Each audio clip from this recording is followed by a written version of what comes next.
आदरणीय प्रधानमंत्री जी से विनम्रता पूर्वक करबद्ध आग्रह करती हूँ कि कृपया अपने प्रेरणादायक शब्दों द्वारा हमारा मार्गदर्शन करें। हरे कृष्णा।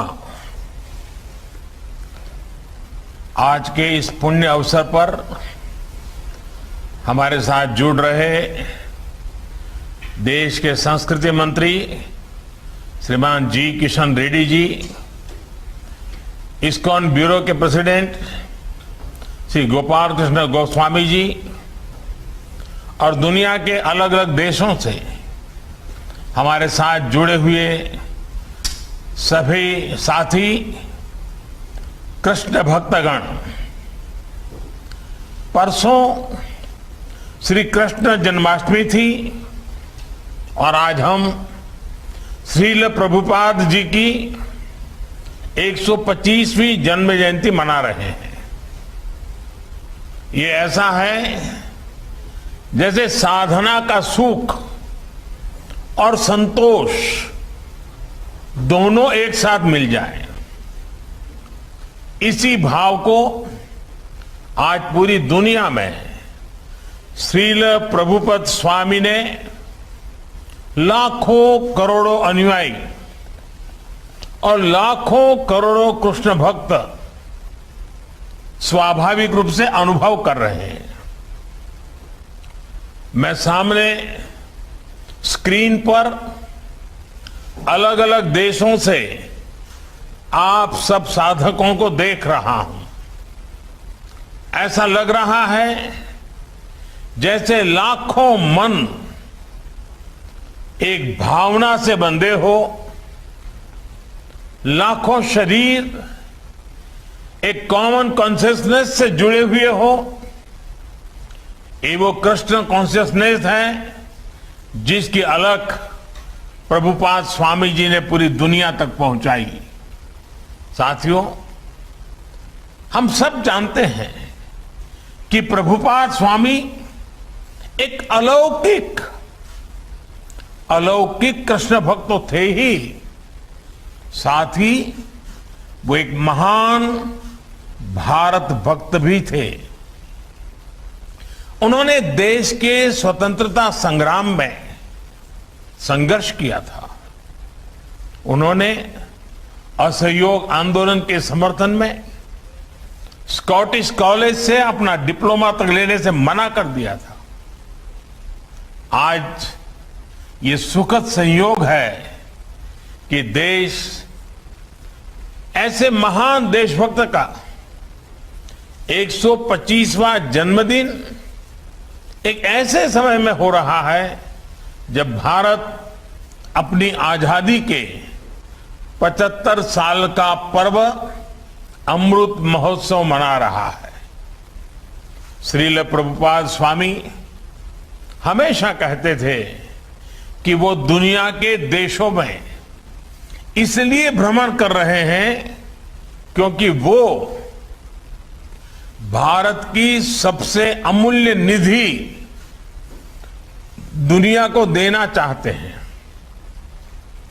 भारत का जो ज्ञान विज्ञान है, हमारी जो जीवन संस्कृति और परंपराएं हैं, उसकी भावना रही है अथभूत दयाम प्रति, अर्थात जीव मात्र के लिए, जीव मात्र के कल्याण के लिए हमारे अनुष्ठानों का भी अंतिम मंत्र यही होता है, इदम न मम, यानी ये मेरा नहीं, ये अखिल ब्रह्मांड के लिए है, संपूर्ण सृष्टि के हित के लिए है। और इसलिए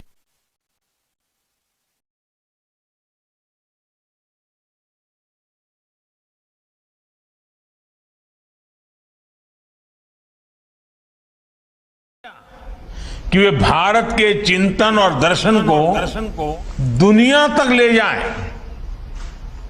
श्रील प्रभुपाद जी ने अपने गुरु के इस आदेश को अपना मिशन बना दिया और उनकी तपस्या का परिणाम आज दुनिया के कोने कोने में नजर आता है।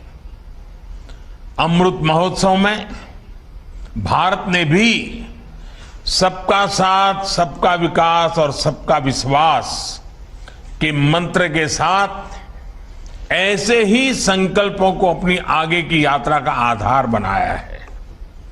हमारे इन संकल्पों के केंद्र में, हमारे इन लक्ष्यों के मूल में भी वैश्विक कल्याण की ही भावना है और आप सभी इसके साक्षी हैं कि इन संकल्पों की पूर्ति के लिए सबका प्रयास कितना आवश्यक है।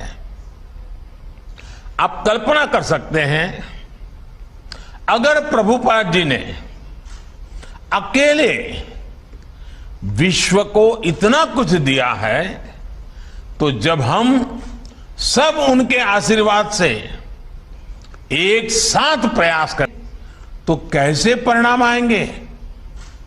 हम जरूर मानवीय चेतना के उस शिखर तक पहुंचेंगे जहां से हम विश्व में और बड़ी भूमिका निभा सके, प्रेम के संदेश को जन जन तक पहुंचा सके। साथियों, मानवता के हित में भारत दुनिया को कितना कुछ दे सकता है, आज इसका एक बहुत बड़ा उदाहरण है विश्व भर में फैला हुआ हमारा योग का ज्ञान, हमारी योग की परंपरा, भारत की जो सस्टेनेबल लाइफस्टाइल है, आयुर्वेद जैसे जो विज्ञान है। हमारा संकल्प है कि इसका लाभ पूरी दुनिया को मिले। आत्मनिर्भरता के बीच इस मंत्र की श्रील प्रभुपाद अक्सर चर्चा करते थे, उसे भारत ने अपना ध्येय बनाया है और उस दिशा में देश आगे बढ़ रहा है। मैं कई बार जब आत्मनिर्भर भारत और मेक इन इंडिया के लक्ष्यों की बात करता हूं, तो मैं अपने अधिकारियों को, बिजनेसमैन को इस्कॉन के हरे कृष्ण मूवमेंट की सफलता का उदाहरण देता हूं। हम जब भी किसी दूसरे देश में जाते हैं और वहां जब लोग हरे कृष्ण बोलकर मिलते हैं, तो हमें कितना अपनापन लगता है, कितना गौरव भी होता है। कल्पना करिए, यही अपनापन जब हमें मेक इन इंडिया प्रोडक्ट के लिए मिलेगा तो हमें कैसा लगेगा। इस्कॉन से सीखकर हम इन लक्ष्यों को भी हासिल कर सकते हैं। साथियों, भगवान कृष्ण ने अर्जुन से कहा था, नहीं ज्ञानेन सदृशम पवित्रमिहि विद्यते, अर्थात ज्ञान के समान पवित्र कुछ भी नहीं है। ज्ञान को ये सर्वोच्चता देने के बाद उन्होंने एक और बात कही थी, मैव मन अधस्तत्व मई बुद्धिम निवेशय, यानी ज्ञान विज्ञान को हासिल करने के बाद अपने मन को, बुद्धि को कृष्ण में लगा दो, उनकी भक्ति में समर्पित कर दो। ये विश्वास, ये बल भी एक योग है जिसे गीता के 12वें अध्याय में भक्ति योग कहा गया है। और इस भक्ति योग का सामर्थ्य बहुत बड़ा होता है। भारत का इतिहास भी इसका साक्षी है। जब भारत गुलामी के गहरे गर्त में फंस गया था, अन्याय, अत्याचार और शोषण से पीड़ित भारत अपने ज्ञान और शक्ति पर ध्यान नहीं लगा पा रहा था, तब ये भक्ति ही थी जिसने भारत की चेतना को जीवंत रखा, भारत की पहचान को अक्षुण्ण रखा। आज विद्वान इस बात का आकलन करते हैं कि अगर भक्ति काल की सामाजिक क्रांति न होती तो भारत न जाने कहां होता, किस स्वरूप में होता। लेकिन उस कठिन समय में चैतन्य महाप्रभु जैसे संतों ने हमारे समाज को भक्ति की भावना से बांधा। उन्होंने विश्वास से आत्मविश्वास का मंत्र दिया। आस्था के भेदभाव, सामाजिक ऊंच नीच, अधिकार अनाधिकार, भक्ति ने इन सबको खत्म करके शिव और जीव के बीच एक सीधा संबंध बना दिया। साथियों, भारत के इतिहास का अध्ययन करें तो आप ये भी पाएंगे कि भक्ति की इस डोर को थामे रहने के लिए अलग अलग कालखंड में ऋषि, महर्षि और मनीषी समाज में आते रहे, अवतरित होते रहे।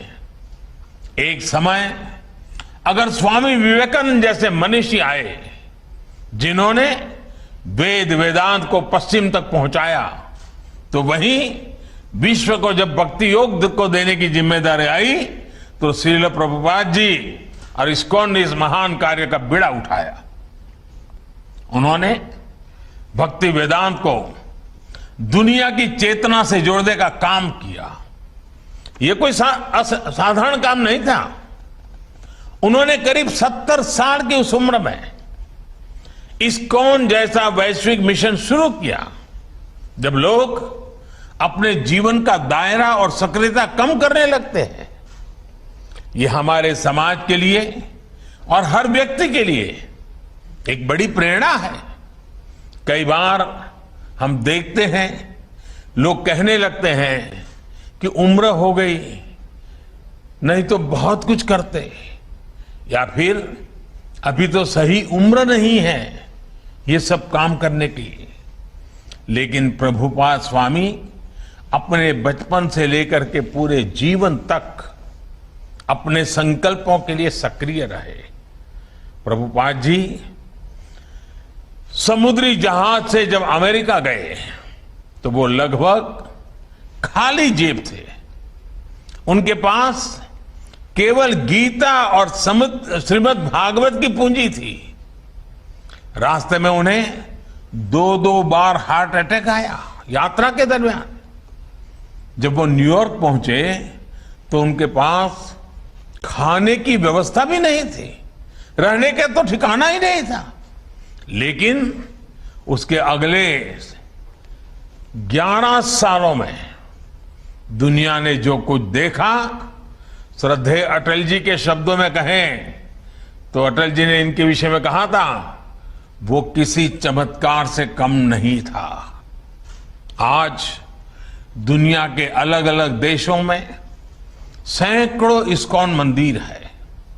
कितने ही गुरुकुल भारतीय संस्कृति को जीवंत बनाए हुए हैं। इस्कॉन ने दुनिया को बताया है कि भारत के लिए आस्था का मतलब है उमंग, उत्साह और उल्लास और मानवता पर विश्वास। आज अक्सर दुनिया के अलग अलग देशों में लोग भारतीय वेशभूषा में कीर्तन करते दिख जाते हैं। कपड़े सादे होते हो, हाथ में ढोलक, मंजीरा जैसे वाद्य यंत्र होते हैं, हरे कृष्ण का संगीतमय कीर्तन होता है और सब एक आत्मिक शांति में झूम रहे होते हैं। लोग देखते हैं तो उन्हें यही लगता है कि शायद कोई उत्सव या आयोजन है। लेकिन हमारे यहां तो ये कीर्तन, ये आयोजन जीवन का सहज हिस्सा है। आस्था का ये उल्लासमय स्वरूप निरंतर पूरी दुनिया में लोगों को आकर्षित करता रहा है। ये आनंद आज स्ट्रेस से दबे विश्व को नई आशा दे रहा है। साथियों, गीता में भगवान कृष्ण का कथन है, अद्वेष्टा सर्वभूतानां मैत्रः करुण एव च निर्ममो निरहंकारः सम दुख सुख शमी। अर्थात जो जीव मात्र से प्रेम करता है, उनके लिए करुणा और प्रेम रखता है, किसी से द्वेष नहीं करता, वही भगवान को प्रिय है। यही मंत्र हजारों सालों से भारत के चिंतन का आधार रहा है और इस चिंतन को सामाजिक आधार देने का काम हमारे मंदिरों ने किया है। इस्कॉन मंदिर आज इसी सेवा परंपरा के आधुनिक केंद्र बनकर उभरे हैं। मुझे याद है जब कच्छ में भूकंप आया था तो किस तरह इस्कॉन ने लोगों की सेवा के लिए आगे बढ़कर काम किया था। जब भी देश में कोई आपदा आई है, चाहे वो उत्तराखंड की त्रासदी हो या उड़ीसा और बंगाल में साइक्लोन की तबाही, इस्कॉन ने समाज का संबल बनने का काम किया है। कोरोना महामारी में भी आप करोड़ों मरीजों, उनके परिजनों और प्रवासियों के लिए लगातार भोजन और दूसरी जरूरतों की व्यवस्था करते आ रहे हैं। महामारी के अलावा भी लाखों गरीबों के भोजन और सेवा का अनवरत अभियान आपके माध्यम से चलता रहता है। जिस तरह से इस्कॉन ने कोविड मरीजों के लिए अस्पताल बनाए और अब वैक्सीन अभियान में भी सहभागिता निभा रहे हैं, उसकी भी जानकारी मुझे लगातार मिलती रहती है। मैं इस्कॉन को, इससे जुड़े सभी भक्तों को आपके इस सेवा यज्ञ के लिए बहुत बहुत शुभकामनाएं देता हूं। साथियों, आज आप सत्य, सेवा और साधना के मंत्र के साथ न केवल कृष्ण सेवा कर रहे हैं, बल्कि पूरी दुनिया में भारतीय आदर्शों और संस्कारों के ब्रांड एम्बेसडर की भी भूमिका निभा रहे हैं। भारत का शाश्वत संस्कार है सर्वे भवन्तु सुखिनः, सर्वे सन्तु निरामया। यही विचार इस्कॉन के जरिए आज आप सभी का, लाखों करोड़ों लोगों का संकल्प बन चुका है। ईश्वर के प्रति प्रेम और जीव मात्र में ईश्वर के दर्शन, यही इस संकल्प की सिद्धि का मार्ग है।